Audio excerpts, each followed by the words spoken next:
Anuradha ma'am here. Welcome to my YouTube channel make concept easy. आज के video lecture में हम डिस्कस करेंगे यूनिवर्सिटी एजुकेशन कमीशन, जिसका दूसरा नाम है राधा कृष्णन कमीशन। राधा कृष्णन कमीशन को एक्सप्लेन करने से पहले मैं आपको कुछ डिटेल्ड इंफॉर्मेशन राधा कृष्णन के बारे में दे देती हूँ।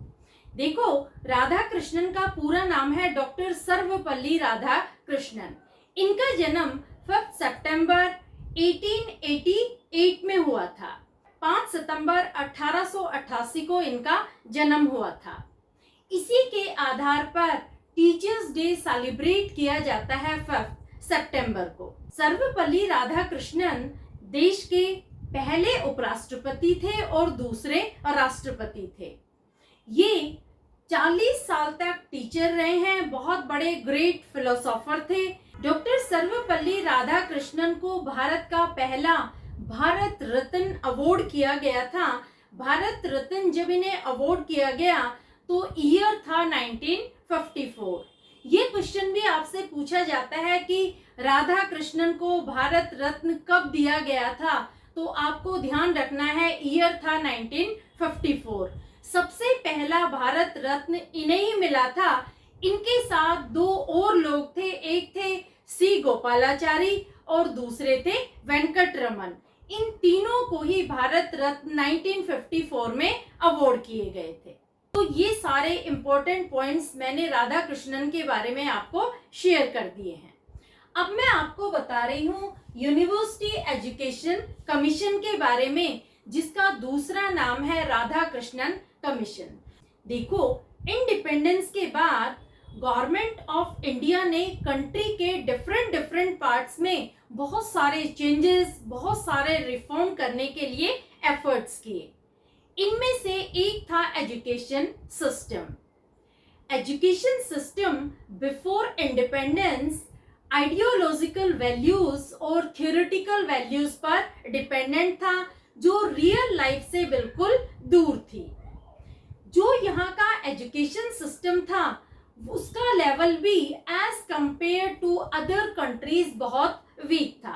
तो इंडियन एजुकेशन सिस्टम के लेवल को इम्प्रूव करने के लिए गवर्नमेंट ऑफ इंडिया ने यूनिवर्सिटी एजुकेशन कमीशन अपॉइंट किया, ताकि वो रिपोर्ट कर सके इंडियन एजुकेशन सिस्टम के बारे में।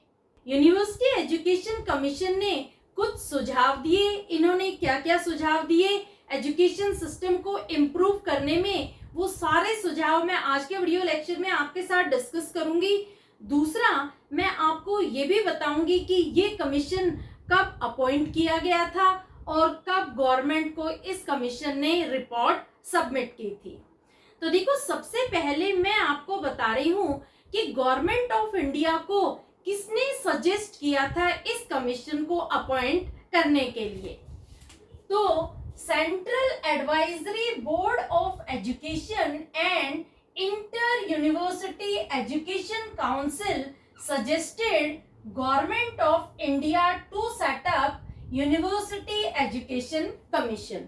ये बहुत इंपॉर्टेंट है, आपके एग्जाम में जरूर पूछा जाता है कि गवर्नमेंट ऑफ इंडिया को किसने सजेस्ट किया था यूनिवर्सिटी एजुकेशन कमीशन सेटअप करने के लिए। तो देखो, यहाँ पर दो नाम है, एक है central advisory board of education और दूसरा है इंटर यूनिवर्सिटी एजुकेशन काउंसिल।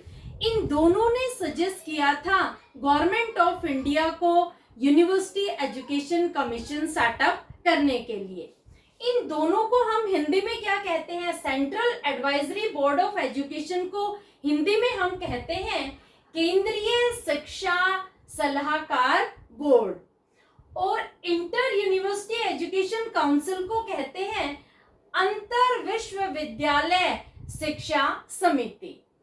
इन दोनों ने गवर्नमेंट ऑफ इंडिया को सजेस्ट किया कि यूनिवर्सिटी एजुकेशन कमीशन सेटअप किया जाए, ताकि इंडियन एजुकेशन सिस्टम की प्रॉब्लम्स को इन्वेस्टिगेट किया जाए और रेमेडियल मेजर्स लिए जा सके। क्लियर? नेक्स्ट पॉइंट आता है, this commission was the first commission of independent India.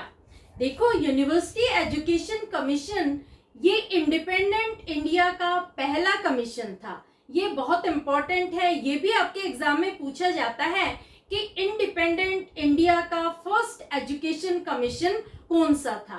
तो ये था राधा कृष्णन कमीशन। दूसरा नाम है यूनिवर्सिटी एजुकेशन कमीशन। दोनों एक ही कमीशन है, इनको दो नाम से बुलाया जाता है। रीजन मैं आपको बताऊंगी कि इनको अलग अलग नामों से क्यों बुलाया जाता है। दूसरा पॉइंट आता है, on 4 November 1948 commission was constituted under the chairmanship of doctor Sarvepalli Radhakrishnan. Government of India ने कब इस कमीशन को अपॉइंट किया, कब ये कमीशन कॉन्स्टिट्यूट किया गया था? तो देखो, आपको डेट ध्यान रखनी है। डेट थी 4 नवंबर 1948। 4 नवंबर 1948 को गवर्नमेंट ऑफ इंडिया ने राधा कृष्णन कमीशन को अपॉइंट किया, कॉन्स्टिट्यूट किया under the chairmanship of Radha Krishnan. इस कमीशन के चेयरमैन थे राधा कृष्णन। इसी रीजन से इसे बोला जाता है राधा कृष्णन कमीशन। देखो, जो पर्सन कमीशन का चेयरमैन होता है, जो चेयरपर्सन होता है, उसी के नाम से कमीशन का नाम पड़ जाता है। तो जो यूनिवर्सिटी एजुकेशन कमीशन था, इसके चेयरपर्सन थे डॉक्टर राधा कृष्णन। इस वजह से इस कमीशन को बोला जाता है राधा कृष्णन कमीशन। तो आपको रीजन समझ में आया? राधा कृष्णन कमीशन हम क्यों बुलाते हैं यूनिवर्सिटी एजुकेशन कमीशन को? क्योंकि राधा कृष्णन चेयरमैन थे यूनिवर्सिटी एजुकेशन कमीशन के। इस कमीशन में 10 मेंबर्स थे। 10 मेंबर को अपॉइंट किया गया था इस कमीशन में रिपोर्ट प्रिपेयर करने के लिए। क्लियर? तो कौन सी डेट को ये कमीशन कंस्टिट्यूट किया गया था? डेट थी 4 नवंबर 1948। आपको ध्यान रखनी है डेट, क्योंकि डेट से रिलेटेड क्वेश्चन पूछा जाता है कि राधा कृष्णन कमीशन कब कंस्टिट्यूट किया गया था, कब अपॉइंट किया था गवर्नमेंट ऑफ इंडिया ने। तो ये डेट थी 4 नवंबर 1948। और ये भी ध्यान रखना कि 10 मेंबर्स अपॉइंट किए गए थे इस कमीशन में और चेयरमैन थे डॉक्टर सर्वपल्ली राधाकृष्णन। इस कमीशन से रिलेटेड और एक इम्पोर्टेंट बात बता रही हूँ। जब राधा कृष्णन कमीशन को अपॉइंट किया गया था तो उस समय देश के शिक्षा मंत्री थे मौलाना अबुल कलाम आजाद। ये उस समय एजुकेशन मिनिस्टर थे। इन्होंने ही इनॉग्रेशन किया था राधा कृष्णन कमीशन का। तो समझ आया आपको राधा कृष्णन कमीशन कब अपॉइंट किया गया था? डेट थी 4 नवंबर 1948। इसके बाद दूसरा पॉइंट आता है, on 25 August 1949 Radhakrishnan commission submitted its report to the government of India. ये बहुत इंपॉर्टेंट है कि कमीशन ने गवर्नमेंट ऑफ इंडिया को रिपोर्ट कब सौंपी। तो डेट थी 25 अगस्त 1949। ये दोनों ही क्वेश्चन एग्जाम में आते हैं कि कमीशन कब अपॉइंट किया गया और इस कमीशन ने गवर्नमेंट ऑफ इंडिया को रिपोर्ट कब सौंपी। तो कमीशन अपॉइंट किया गया था 4 नवंबर 1948 को और रिपोर्ट दी थी इस कमीशन ने 25 अगस्त 1949 को गवर्नमेंट ऑफ इंडिया को। देखो, इस कमीशन ने कैसे काम किया था ये भी मैं आपके साथ शेयर कर रही हूँ। इस कमीशन में टोटल 10 मेंबर्स थे। इन्होंने एक क्वेश्चनेयर प्रिपेयर किया जो इंडियन यूनिवर्सिटी एजुकेशन की प्रॉब्लम्स और रेमेडी से रिलेटेड था। इस क्वेश्चनेयर को इन्होंने 1000 यूनिवर्सिटीज को मेल किया, जिसमें से 600 यूनिवर्सिटीज ने रेस्पॉन्ड किया। दूसरा, ये खुद पर्सनली यूनिवर्सिटीज में गए, वहां वाइस चांसलर से मिले, प्रोफेसर से मिले, स्टूडेंट से मिले, उनसे डिस्कस की कि इंडियन एजुकेशन सिस्टम में क्या प्रॉब्लम है और क्या रेमेडियल मेजर्स होने चाहिए। इस तरह से इनको टोटल टाइम पीरियड लगा 9 मंथ से भी ज्यादा, 9 महीने 20 दिन इनको लगे रिपोर्ट तैयार करने में। क्योंकि देखो इन्होंने अपना काम शुरू किया था 4 नवंबर 1948 को और गवर्नमेंट ऑफ इंडिया को रिपोर्ट दी है 25 अगस्त 1949 को। तो इन्हें 9 महीने 20 दिन का टाइम लगा उस रिपोर्ट को प्रिपेयर करने में, जिसमें इंडियन यूनिवर्सिटी एजुकेशन की प्रॉब्लम्स और रेमेडियल मेजर्स स्पेसिफाइड थे। क्लियर? तो समझ आया आपको? कमीशन सेटअप किया गया था 4 नवंबर 1948 में और रिपोर्ट दी कमीशन ने गवर्नमेंट ऑफ इंडिया को 25 अगस्त 1949। क्लियर?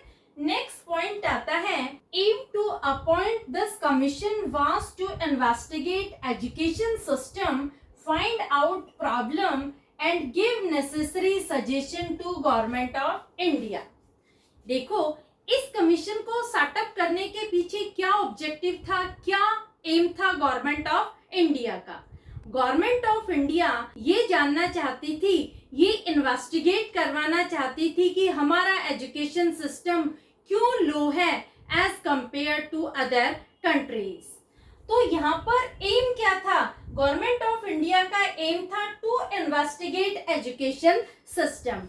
एजुकेशन सिस्टम को वो इन्वेस्टिगेट करवाना चाहती थी, फाइंड आउट प्रॉब्लम्स, क्या प्रॉब्लम्स आ रही हैं एजुकेशन सिस्टम में जिस वजह से यहाँ का लेवल ऑफ टीचिंग लो है, and give necessary suggestion to government of India.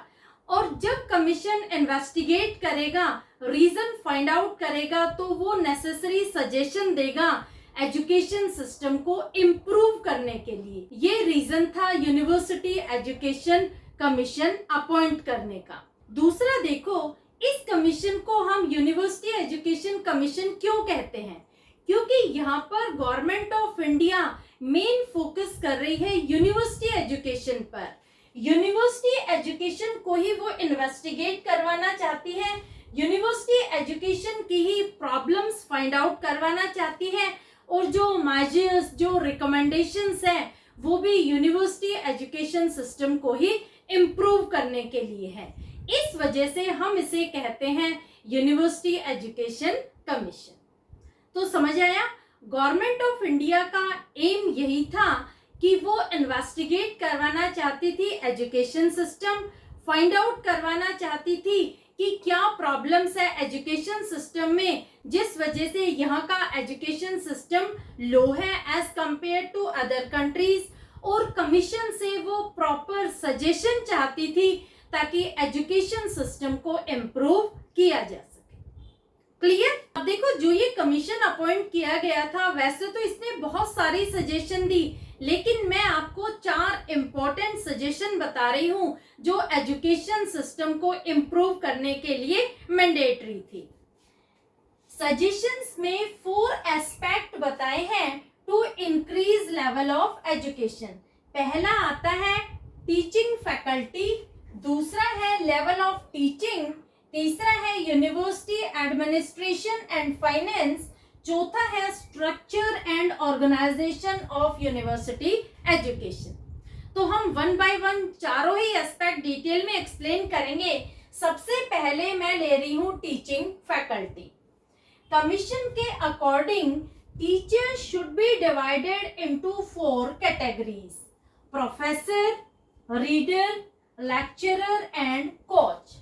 देखो कमीशन ने क्या सजेस्ट किया? कमीशन ने कहा कि टीचिंग फैकल्टी में 4 कैटेगरी होनी चाहिए। एक होना चाहिए प्रोफेसर, दूसरा होना चाहिए रीडर, तीसरा होना चाहिए लेक्चरर और चौथा होना चाहिए कोच। इसके साथ साथ उन्होंने ये भी सजेस्ट किया कि प्रोफेसर और रीडर के बीच में 1:2 का रेशियो होना चाहिए। यानी अगर आप एक प्रोफेसर अपॉइंट कर रहे हैं तो वहां पर 2 रीडर अपॉइंट होने चाहिए। रीडर कौन होते हैं? रीडर होते हैं असिस्टेंट प्रोफेसर। यानी अगर आप एक प्रोफेसर अपॉइंट कर रहे हैं तो वहां पर 2 असिस्टेंट प्रोफेसर अपॉइंट करेंगे। इसके साथ साथ teaching time should be 18 hours in a week. इस कमीशन ने रिकमेंड किया कि टीचिंग टाइम एक वीक में 18 घंटे होने चाहिए, इससे ना कम होना चाहिए ना ज्यादा। इसके साथ साथ retirement age of professors should be increased from 60 to 64 years. देखो, प्रोफेसर की पहले रिटायरमेंट की एज थे 60 ईयर्स, तो कमीशन ने सजेस्ट किया कि प्रोफेसर की रिटायरमेंट एज होनी चाहिए 64 ईयर्स। ये सारे रिकमेंडेशंस दिए थे, सजेशंस दिए थे इन्होंने टीचिंग फैकल्टी के बारे में। दूसरा पॉइंट आता है level of teaching. Level of teaching में इन्होंने कहा there should be 3000 students in a university and 1500 students in college. देखो, राधा कृष्णन कमीशन ने कहा कि 3000 मैक्सिमम स्टूडेंट्स होने चाहिए यूनिवर्सिटी में, और जो एफिलिएटेड कॉलेजेस हैं उनमें मैक्सिमम स्टूडेंट्स होने चाहिए 1500। 3000 से ज्यादा स्टूडेंट यूनिवर्सिटी में नहीं होने चाहिए और 1500 से ज्यादा स्टूडेंट कॉलेज में नहीं होने चाहिए। इसके साथ साथ number of working days in year should be 180 days excluding examination. इस कमीशन के अकॉर्डिंग एक साल में 180 दिन वर्किंग डेज होने चाहिए, यानी 180 दिन स्टूडेंट्स की पढ़ाई होगी एक्सक्लूडिंग एग्जामिनेशन। 180 दिन में एग्जामिनेशन टाइम को इंक्लूड नहीं किया जाएगा, यानी जब एग्जाम होंगे उनके डेज एक्स्ट्रा होंगे। 180 दिन एक साल में पढ़ाई होनी चाहिए। Minimum marks for first, second and third class should be 70%, 55% and 40%। देखो, इन्होंने लेवल ऑफ टीचिंग को इम्प्रूव करने के लिए क्या सजेस्ट किया कि फर्स्ट ग्रेड में आप 70% इंक्लूड करेंगे, सेकेंड ग्रेड के लिए 55% और थर्ड ग्रेड के लिए 40% मार्क्स इंक्लूडेड होंगे। एक चीज इन्होंने और बताई कि इंटरनल एग्जामिनेशन में ओरल टाइप, एसे टाइप और ऑब्जेक्टिव टाइप क्वेश्चंस पूछे जाने चाहिए। इसके साथ साथ इन्होंने ये भी कहा कि किसी भी बुक को प्रेस्क्राइब नहीं करना है, क्योंकि अगर आप किसी बुक को प्रेस्क्राइब कर देते हैं तो वहां पर नॉलेज की लिमिट हो जाती है, ब्रॉड नॉलेज हम एक्वायर नहीं कर सकते। जैसे देखो, आजकल एनसीईआरटी प्रेस्क्राइब्ड बुक है, 8 से लेकर 12th क्लास तक स्टूडेंट एनसीईआरटी पढ़ेंगे। तो जब किसी भी बुक को आप प्रेस्क्राइब कर देते हैं तो आप जो नॉलेज एक्वायर कर रहे हैं, जो नॉलेज ऑब्टेन कर रहे हैं, वो लिमिटेड नॉलेज होती है, क्योंकि बच्चे क्या कहेंगे कि जितना एनसीईआरटी में गिवन है उतना ही हमें पढ़ना है।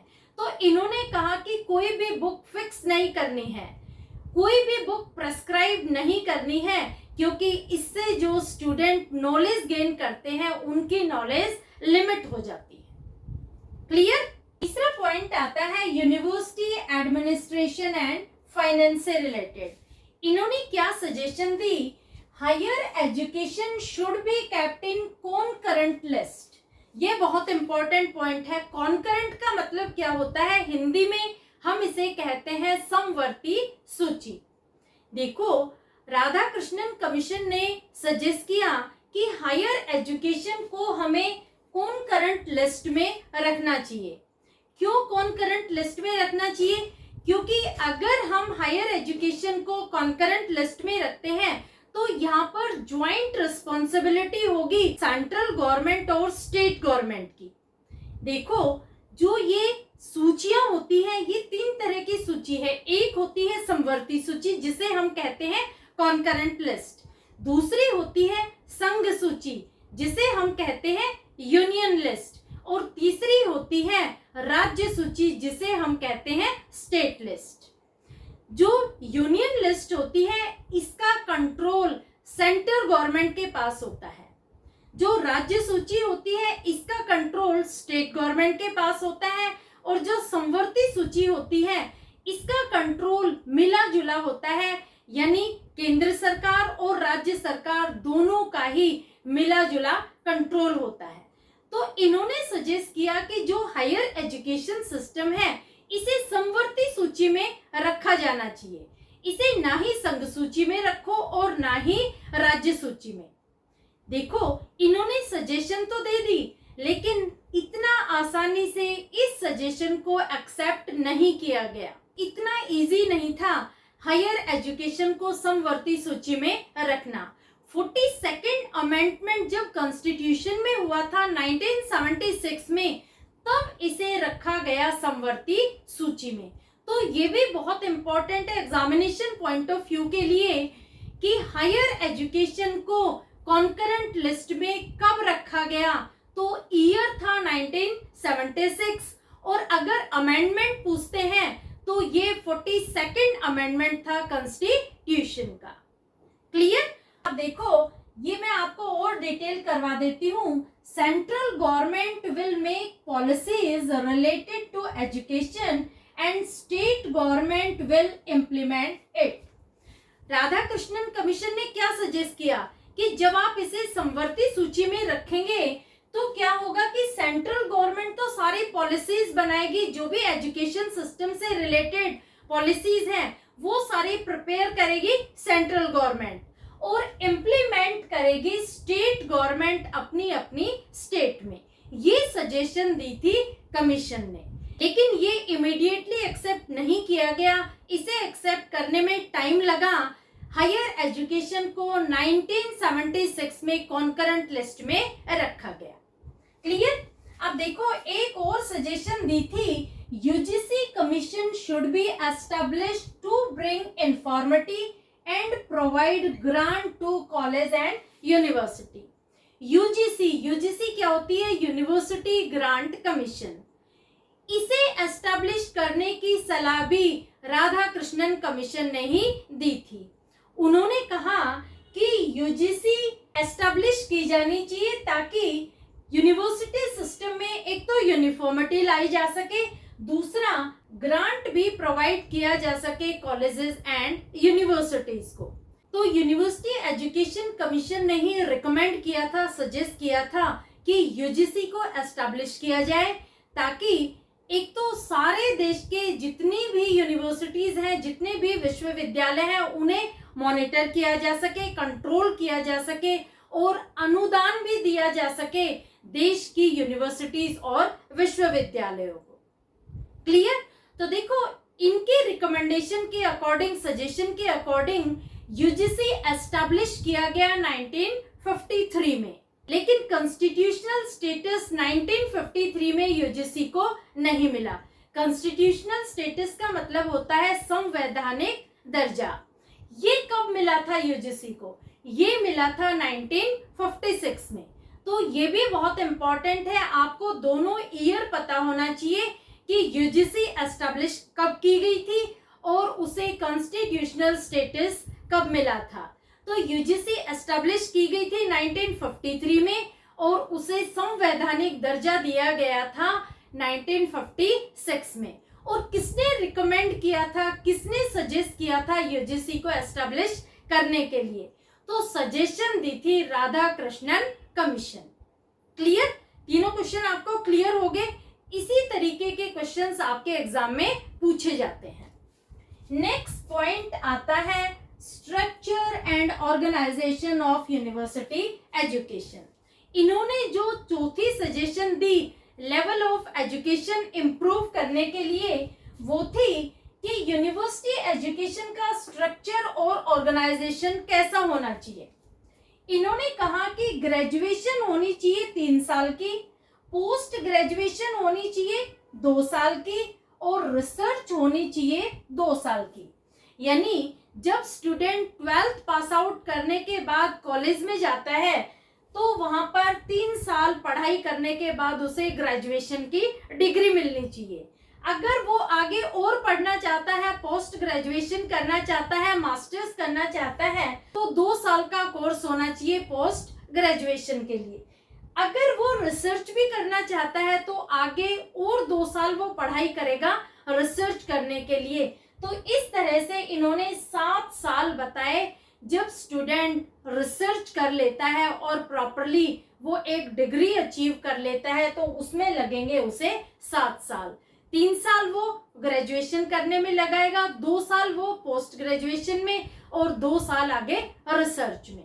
देखो वैसे तो रिसर्च 2 साल में नहीं हो पाती है, ज्यादा टाइम लगता है, 3-4 साल लगते हैं, लेकिन मिनिमम 2 इयर्स इन्होंने बताया रिसर्च प्रोग्राम के लिए। क्लियर। दूसरा इन्होंने बताया 3 कैटेगरीज ऑफ हायर एजुकेशन। एक है आर्ट्स, दूसरी है साइंस और तीसरी है बिजनेस एंड टेक्निकल। कमीशन ने क्या सजेस्ट किया कि हायर एजुकेशन में 3 स्ट्रीम होनी चाहिए, एक होनी चाहिए आर्ट्स, दूसरी होनी चाहिए साइंस और तीसरी होनी चाहिए बिजनेस और टेक्निकल। बिजनेस और टेक्निकल के लिए सेपरेट सेपरेट कोर्सेज होने चाहिए। इन्होंने वोकेशनल स्टडी पर भी बहुत ज्यादा फोकस किया था। इसके साथ साथ वैल्यू बेस्ड एजुकेशन पर भी इन्होंने फोकस किया था। विमेन एजुकेशन को इम्प्रूव करने के लिए भी इन्होंने सजेशन दी थी। तो वैसे तो इन्होंने बहुत सारी सजेशन दी है, लेकिन मैंने आपको जो मेन 4 सजेशन है जिनसे रिलेटेड क्वेश्चन आपके एग्जाम में पूछे जाते हैं, वो चारों ही सजेशन मैंने आपके साथ डिस्कस की हैं। होपफुली चारों सजेशन आपको अच्छे से क्लियर हो गई होंगी। पहली क्या थी? पहली थी टीचिंग फैकल्टी के बारे में, दूसरी थी लेवल ऑफ टीचिंग के बारे में, तीसरी थी यूनिवर्सिटी एडमिनिस्ट्रेशन एंड फाइनेंस के बारे में, चौथी थी structure and organisation of university education के बारे में। क्लियर। तो होपफुली आज का वीडियो लेक्चर आपको समझ में आ गया होगा। राधा कृष्णन कमीशन ये बहुत इंपॉर्टेंट है हर तरह के कॉम्पिटिटिव एग्जाम के लिए, चाहे आप टेट की तैयारी करें, चाहे आप नेट की तैयारी करें, चाहे आप यूपीएससी की तैयारी करें, किसी भी कॉम्पिटिटिव एग्जाम की आप तैयारी करते हैं तो जरूर यूनिवर्सिटी एजुकेशन कमीशन में से क्वेश्चंस पूछे जाते हैं। क्लियर। तो होपफुली आज का वीडियो लेक्चर आपको क्लियर हो गया होगा। जो भी नोट्स मैंने यहाँ बोर्ड पर लिखे हैं, ये सारे नोट्स आपको मिल जाएंगे। आप मेरे टेलीग्राम ग्रुप को ज्वाइन कर लेना, लिंक मैं आपको डिस्क्रिप्शन बॉक्स में दे दूंगी। वैसे अगर आप स्क्रीनशॉट लेना चाहें तो आप स्क्रीनशॉट ले लें इसका। आप मेरे चैनल को सब्सक्राइब कर लेना, लिंक अपने फ्रेंड्स को जरूर शेयर कर देना, क्योंकि यूजीसी नेट पेपर 1 के सारे टॉपिक, सारे यूनिट्स मैं आपको डिटेल में एक्सप्लेन करूंगी। Thank you so much.